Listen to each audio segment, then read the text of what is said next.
সেই ঘটনাগুলির নায়ক যারা, তাদেরকে কি আপনারা চেনেন না? সেই ঘটনার নায়ক যারা, তারা কি নিজেদেরকে আড়াল করার চেষ্টা করেছেন? সেইগুলি মানুষের ঘৃণার একটা লক্ষ্যবস্তু হতে পারে, তাতেও আমার কোনো আপত্তি নাই। কিন্তু বিচার করার এখতিয়ার কি তাদের আছে যারা করেছে?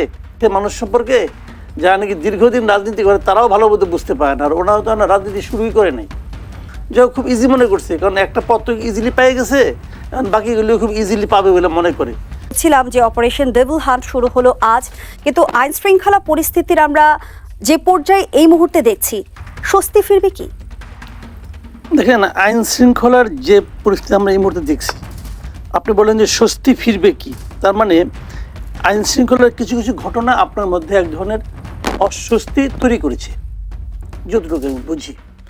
সে অস্বস্তি যারা যে সমস্ত ঘটনার প্রেক্ষিতে তৈরি হয়েছে, সেগুলো কি খুব অজ্ঞাত কোনো ঘটনা? সে ঘটনাগুলির নায়ক যারা, তাদেরকে কি আপনারা চেনেন না?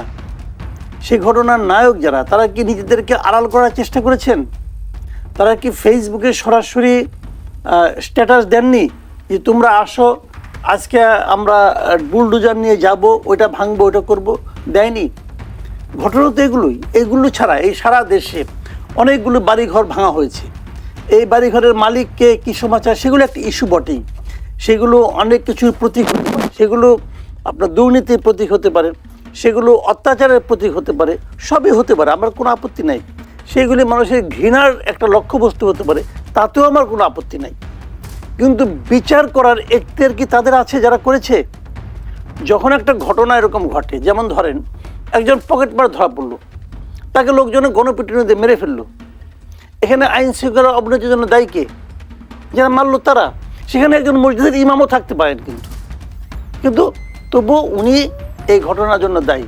এখন এই ডেভিল হান্ট কি, এই লোকগুলিকে ধরবে? ডেভিল কারা? আপনাদের ডেভিলকে ধরবেন?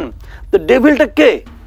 বর্তমানে এই পরিস্থিতিতে আমি যদি আইন শৃঙ্খলা রক্ষাকারীর বাহিনীর নির্লিপ্ততার কথা বলে তাদেরকে দায়ী করি, তোমরা নড়ছো না কেন, তোমরা ধরছো না কেন, তোমরা মারছো না কেন, যদি বলি আমরা, তোরা কাদেরকে ধরতে বলবো, কাদেরকে মারতে বলবো?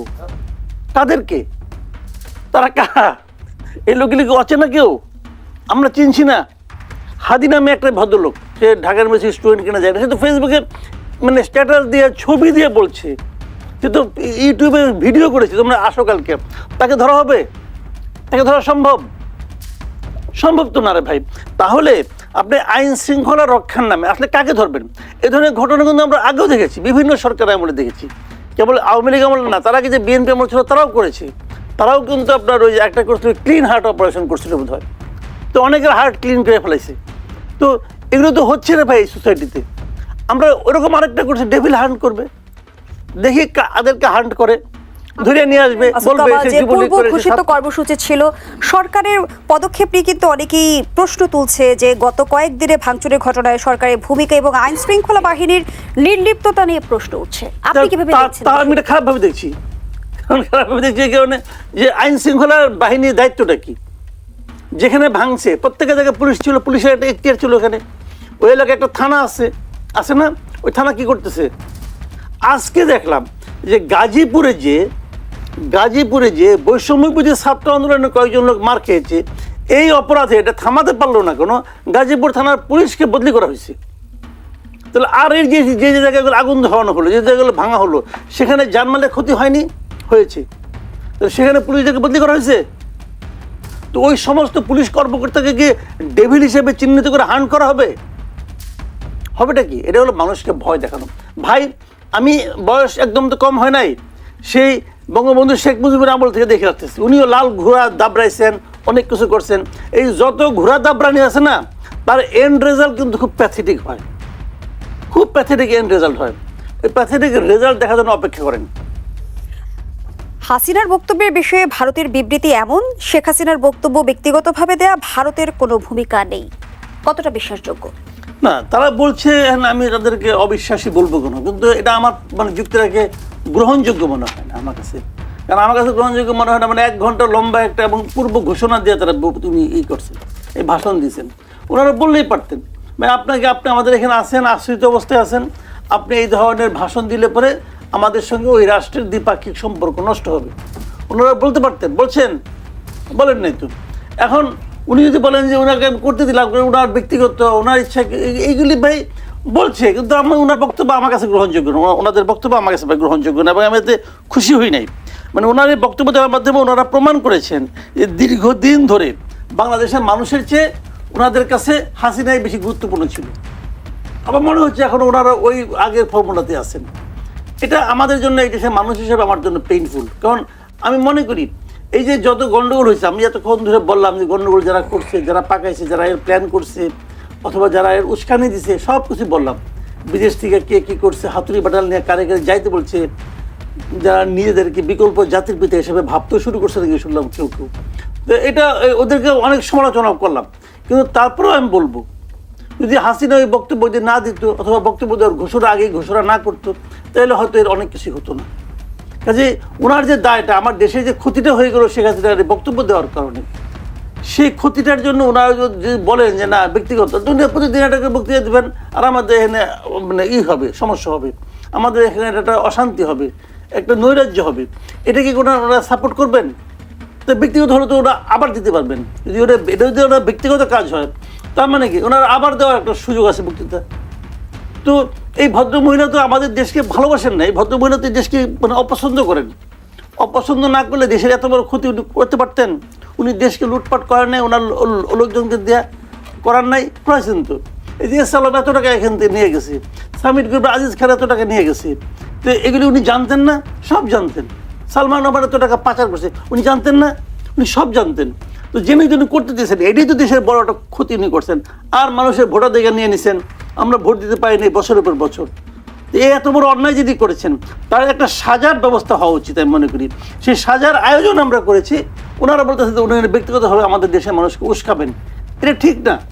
আমি ভারতের এই বক্তব্যটাকে আমার কাছে মনে হচ্ছে নিষ্ঠুর বক্তব্য। ধনসুদ কামাল, আওয়ামী লীগকে নিষিদ্ধ করার ব্যাপারে বর্তমান সরকার শিগগিরই পদক্ষেপ নেবে, এমনটি জানিয়েছেন উপদেষ্টা আসিফ মাহমুদ। তিনি আরও বলেন যে এ বিষয়ে রাজনীতিতে ঐকমত্য তৈরি হচ্ছে। 6 মাস কেন লাগলো ঐকমত্য তৈরি হতে? উনি বলেছেন ঐক্যমত্য তৈরি হচ্ছে, কিন্তু আমি এখনো দেখি নাই তৈরি কতটুকু হয়েছে। এবং আমি বলি, ওনারা বলেছেন ওনাদের একটা পলিটিক্স আছে, ওনারা নিজেও পলিটিক্স করবেন। আসিফ মাহমুদ তো অলরেডি প্রস্তুতি নিয়ে নিছেন, এবং ওনার হয়ে ওনার বাবা তা মুরাদনগর এলাকায় দেখলাম প্রচারও করতেছে যে তার ছেলে ইলেকশন করবে, এবং তার ছেলে এলাকার জন্য কী কী কাজকর্ম করছে এটাও উনি বেশ সবিস্তারে বর্ণনা করতেছে। একটা ভিডিও দেখলাম তো আজকে। কাজেই ওনার জন্য হয়তো আওয়ামী লীগ না থাকলে ইলেকশনের সুবিধা হবে উনি বলতেছেন, ওনাদের ক্ষমতা আছে বলতে পারতেছেন। কিন্তু আমি পার্সোনালি মনে করি এটা একটা কঠিন কাজ হবে। এটা হলো আমার বিবেচনা। নানাভাবে দেখেন, বাংলাদেশ তো একা একা চলবে না, একা একা চলবে না। বাংলাদেশ তো সারা দুনিয়ার লোকজনকে নিয়ে চলতে হবে। আপনি খুব ভালো, হ্যাঁ উনি বলে যে না আমাদের সঙ্গে এখন পাকিস্তানের সম্পর্ক খুব ভালো, আমরা পাকিস্তানের পদাঙ্ক অনুসরণ করব, পাকিস্তান ইমরান খানের দলকে নিষিদ্ধ করে দিছে, আমরা ওই ফর্মুলায় যাব, যেতে পারেন। পাকিস্তানের পরিণতিকে যদি ওনাদের খুব কাঙ্ক্ষিত পরিণতি মনে হয় যাবেন, অসুবিধা দেখে আছে, তার ফলও ওনার ভোগ করবেন। তবে কিন্তু এটা বলি পাকিস্তানের পাবলিক আর বাংলাদেশের পাবলিক ভাই এক না। বাংলাদেশ মানে অন্যরকম এটা দেশ একটা। এই দেশের মানুষ সম্পর্কে যারা নাকি দীর্ঘদিন রাজনীতি করে তারাও ভালো মতো বুঝতে পারে না, আর ওনারাও তো রাজনীতি শুরুই করে নাই। যাও খুব ইজি মনে করছে, কারণ একটা পথ তো ইজিলি পেয়ে গেছে, এখন বাকিগুলিও খুব ইজিলি পাবে বলে মনে করে। তো চলুক, দেখা যাক কী হয়। কিন্তু আমি মনে করি এটাও তো সহজ না। দেখেন, প্রধান উপদেষ্টা ডক্টর ইউনূস উনিও কিন্তু বলেছেন যে উনি আওয়ামী লীগেরকে নিষিদ্ধ করার জন্য কাজ করছেন না, উনি এটা চাচ্ছেন না। উনি বলেছেন, বিএনপি দীর্ঘদিন ধরে বলছে, তাই না? আর আসিফ মাহমুদ সজীব ভুইয়া বলতেছে কাজ চলছে, ঐক্যমত তৈরি হচ্ছে। ঐক্যমত কার সঙ্গে হলে আমি জানি না। এখানে আমাদের একজন পলিটিশিয়ান আছেন, উনিও বলতে পারবেন ওনার সঙ্গে ঐক্যমত্য হয়েছে কিনা আমি জানি না, কিন্তু আমার জানা মতো কোনো ঐক্যমত্য হচ্ছে না। আর যদি পলিটিক্যাল পার্টিগুলো ঐক্যমত্য না হয় কেমনি করে করবেন? আবার যদি ঐক্যমত্য হয়, যদি সকল পলিটিক্যাল পার্টির সঙ্গে ঐক্যমত্য হওয়ার মাধ্যমেও আওয়ামী লীগকে নিষিদ্ধ করা হয়, আমি সেটাও মনে করি যে আমাদের দেশের ভবিষ্যৎ রাজনীতির জন্য এটা খুব ভালো কোনো উদাহরণ তৈরি হবে না। এর আগে সরকার কিংবা উপদেষ্টাদের পক্ষ থেকে অভিযোগ শুনেছে যে বিএনপির বিরোধিতার কারণে আওয়ামী লীগকে নিষিদ্ধ করা যাচ্ছে না। সাম্প্রতিক সময়ে বিএনপি নেতা সালাউদ্দিন আহমেদ যেমনটি বলেছে যে আওয়ামী লীগ নামে বাংলাদেশের রাজনীতি করতে পারবে না। কিন্তু আওয়ামী লীগকে নিষিদ্ধ করলেও কি আওয়ামী লীগের অনুপ্রবেশ অন্য দল আমরা ঠেকাতে পারবো, কিংবা আওয়ামী লীগকে আমরা নিয়ন্ত্রণ করতে পারবো? অনুপ্রবেশ ঠেকানো আপনি এত টেনশন করতেছেন কেন? অনুপ্রবেশের প্রশ্ন না। আওয়ামী লীগের শুনেন, আওয়ামী লীগ সবচেয়ে খারাপ করছে কবে জানেন? এই ইলেকশনে সবচেয়ে খারাপ করছে কবে, যদি আমি সঠিক নির্বাচন ধরি, এই হলো 2001 সালে। 2001 সালে আওয়ামী লীগ মাত্র 300 আসনের মধ্যে 62 সম্ভবত তারা আসন পেয়েছিল। এই 62 আসন যখন তারা পেয়েছিল, তখন তারা ভোট পেয়েছিল 2,23,65,000, পরের টুকার মনে নাই, এই পর্যন্ত আমার মুখস্থ। 2,23,65,000 তারা ভোট পেয়েছিল আওয়ামী লীগ, যেবার তারা সবচেয়ে খারাপ করেছিল। তখন যা জনসংখ্যা ছিল 2001 সালে, এখন জনসংখ্যা আরও বেড়েছে। ধরলাম বেড়ে, এটা বাড়তো কিছু, ধরলাম সব বাদ দেন, আওয়ামী লীগের দুঃশাসনের কারণে, আওয়ামী লীগের 15 বছরের খারাপ করার কারণে ধরলাম এর 50% লোক কমে গেছে, 50% পালাই দিলাম ভাই। তারপরেও 1 কোটির রূপে লোক থাকে, যে 1 কোটি লোক আওয়ামী লীগকে পছন্দ করে, ভালোবাসে। এই 1 কোটি লোকের মধ্যে হয়তো 99 লাখ লোক হয়তো শেখ হাসিনাকে অপছন্দ করে, কিন্তু তারা আওয়ামী লীগকে পছন্দ করে। তো শেখ হাসিনাকে আপনি নিষিদ্ধ করতে পারেন, শেখ হাসিনাকে আপনি 20 বার ফাঁসি দেন না ভাই, আমার কোনো সমস্যা নাই। শেখ হাসিনা অপরাধ করলে সেটা শাস্তি হবে। আওয়ামী লীগের প্রত্যেকটা মন্ত্রীর অপরাধ আছে, সবাইকে ধরে একটা শাস্তি দেন, আমার কোনো আপত্তি নাই। জেলা কমিটির প্রত্যেকের লোকে শাস্তির মুখে আনেন, উপজেলা কমিটির মধ্যে নিয়ে আসেন, তাও আমার কোনো আপত্তি নাই। কিন্তু তারপরেও 1 কোটির চেয়ে বেশি লোক এদেশে আওয়ামী লীগকে পছন্দ করে, ভালোবাসে, তারা নৌকা মার্কায় ভোট দিতে চায়। ওই 1 কোটি লোক, 1 কোটির সংখ্যাটাকে ইগনোর করেন না।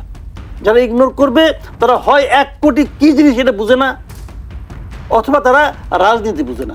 1 কোটি লোক এনে কি বঙ্গোপসাগরে ফালাই দিবেন? এত সহজ না।